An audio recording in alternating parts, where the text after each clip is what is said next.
Hey there, boys and girls. Mrs. Baldwin here, and I've got another great story for you. Now, St. Patrick's Day is past, at least for me, but it comes around every year, and I always like a good Irish story. And I found this one at the public library, and it's called Tim O'Toole and the Wee Folk, an Irish tale told and illustrated by Gerald McDermott. Here is the cover. Don't you just love leprechauns? Me. Okay, I'm ready. And it's dedicated to Maggie, Kate, and Maureen. I always like to check the dedications because that's who the author wrote the story for or told the story to. And this is published by Puffin Books.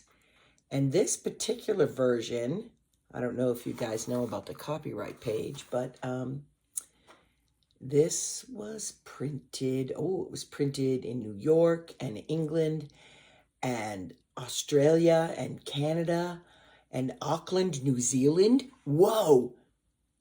First published in the United States of America by Viking Penguin in 1990. And he did the pictures and the words. So this is sure to be a great one.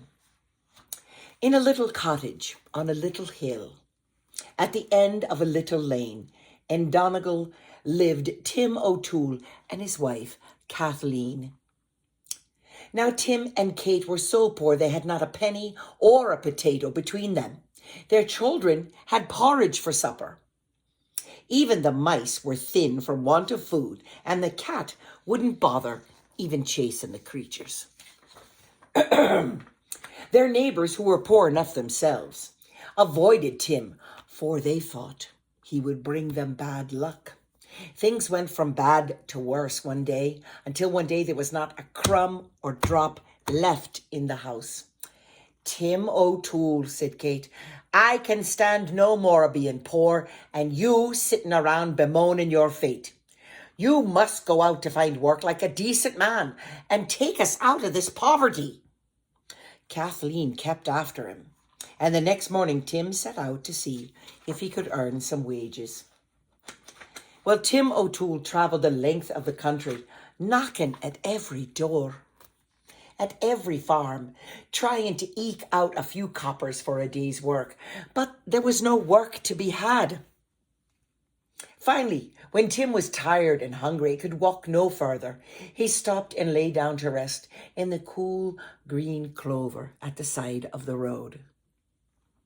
No sooner had he stretched out when he heard the faint sound of merry piping and lilting voices raised in song and laughter.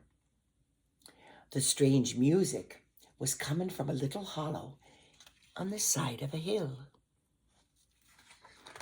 It must be the wee folk. Tim crept up to the hollow and he peered over the edge. There below him was a troop of the wee folk, singing and laughing and carrying on. Well, Tim knew for sure his luck had changed, for it is well known that whoever spies the wee folk in the light of day can demand their treasure. That's true.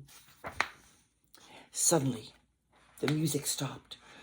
The little merrymakers were astonished when they looked up and saw Tom peering down at them. Hand over your gold, bellowed Tom, trying to be fierce, and you'll come to no harm. Have mercy on us, Tim O'Toole, begged the leader of the little people. There was a smile on his lips, and he tried not to laugh. You've caught us fair, so we'll see that you're richly rewarded. And then there was a hurrying and a scurrying in the hollow below, and soon the wee folk handed up a little grey goose. Here you are, Tim, a goose that lays golden eggs. Go home straight away. Tell not a soul, and you and Kate shall never want for more. Tim started for home, carrying the goose and feeling very pleased with himself. Soon darkness overcame him, and he stopped at a farmhouse to ask if he could stay the night. The couple that owned the farm, the Magoons, let him in and sat him down by the fire. Tim began to boast of his good fortune and the little grey goose that lays golden eggs. That night, while Tim was asleep in the loft, the Magoons decided they could use a goose such as this, and quietly they exchanged it for their own ordinary goose. Tim was none the wiser for it, and in the morning he went happily homeward, excuse me, carrying the goose that he thought would bring him great wealth. When he got home, he put the bird down on the table. "Is this all you've got to show for being gone these 3 days?" asked Kate. "But, darling, this is no ordinary goose," said Tim. "This one lays golden eggs." Well, the short of it is, they waited a long time, and as you might guess, the goose did no such thing. "They've cheated me," howled Tim, and he marched off in a terrible temper to give the little people what for. When he finally reached their hiding place, he was still angry. "Golden eggs, is it?" Tim cried to the wee folk. "The goose you gave me laid no golden eggs." "This is curious indeed," said their startled leader. Then the little man wrinkled his nose and gave a sly smile. "Tim, wait a moment, and we'll make good your reward."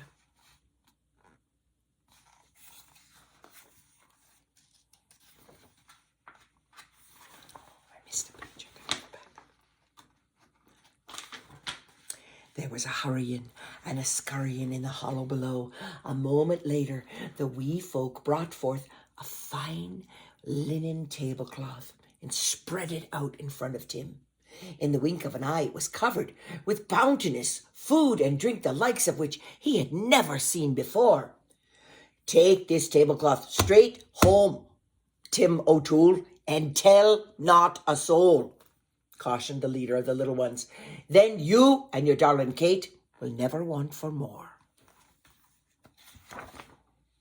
Tim walked merrily toward home until darkness came upon him.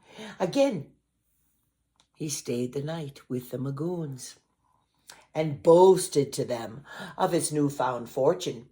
The Magoons thought it was good fortune indeed. While Tim slept, they slipped away the magic tablecloth and exchanged it for an ordinary one from their very own cupboard. Tim was none the wiser for it, and he headed home the next day. "Kathleen, my darling, we'll never go hungry again," he proclaimed. With a flourish, he spread the cloth upon the table. Well, of course, it was empty and produced not a drop or a crumb. Kathleen laughed. Tim went into a rage. "The little heathens!" he shouted. In a flash, Tim was out the door and on the road again. "Stand fast," Tim called down to the little hollow where the wee folk were gathered. "'Tis pleased you are not Tim O'Toole," said the leader. "Could it be that the tablecloth was empty?" "Indeed it was, you scoundrel," answered Tim. The wee ones began to chuckle. "And did you go directly home as we told you?" Tim O'Toole admitted that he had twice stayed the night at the Magoons. When they heard this, the little people burst into laughter. "You were a fool to trust the likes of the Magoons," said the leader. "But never mind, Tim. We've just the thing for you." The little people brought up a strange green and they gave it to Tim. They instructed him to boast again of its magic to the Magoons and to leave the hat where they could find it. Then we shall see what we shall see, said the wee one. A third time, Tim tarried at the Magoons. He proudly displayed the magic hat the wee folk had given him. Then he crawled up into the loft and pretended to go to sleep. He had but laid his head upon the straw when he heard the Magoons stir below. "I wonder what sort of magic it is," said Magoon to his wife. Cautiously, he tipped over the hat. Out of the hat jumped 10 tiny men. Each had a little black thorn club, and they began to beat the Magoons about the shins and ankles. The couple whooped and hollered and danced around the room, trying to escape the blows of the wee folk. Lay off, they begged Magoon. "Tell your henchmen to have mercy, O'Toole." "Give me back my linen tablecloth and my little grey goose, and I'll leave you in peace," said Tim, laughing all the while. The Magoons gave him back what they had taken. Tim put on his hat, tucked the little grey goose under his arm, draped the tablecloth over the other arm, and headed for home. When Tim arrived, he spread the tablecloth before Kathleen, and he set down the goose in the middle of it. The bird honked and laid a golden egg. Then the most delectable edibles and drinkables were magically to appear on the table. "Kathleen, my darling," said Tim, "we're happy at last." Or so Tim thought. Folks from all parts soon heard of the O'Toole's good fortune, and they crowded in to see the wondrous goose. Their little cottage filled up with neighbours until there was no place left to sit or stand. Everyone helped themselves to the never-ending bounty of edibles and drinkables. "I never knew we had so many friends," said Tim, "but I think it's time the party ended." Tim tipped his hat, and out jumped the 10 tiny men with the blackthorn clubs. They beat the shins and feet and ankles of the noisy crowd and chased them out of the house and pursued them all the way down the hill. After that, the cottage was quiet once again. Tim O'Toole and his family were quite comfortable.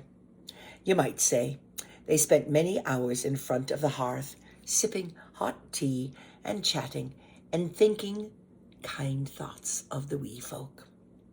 For all I know, Tim and Kate are there still, in a little cottage on a little hill at the end of a little lane in Donegal. And that is the story of Tim O'Toole and the wee folk.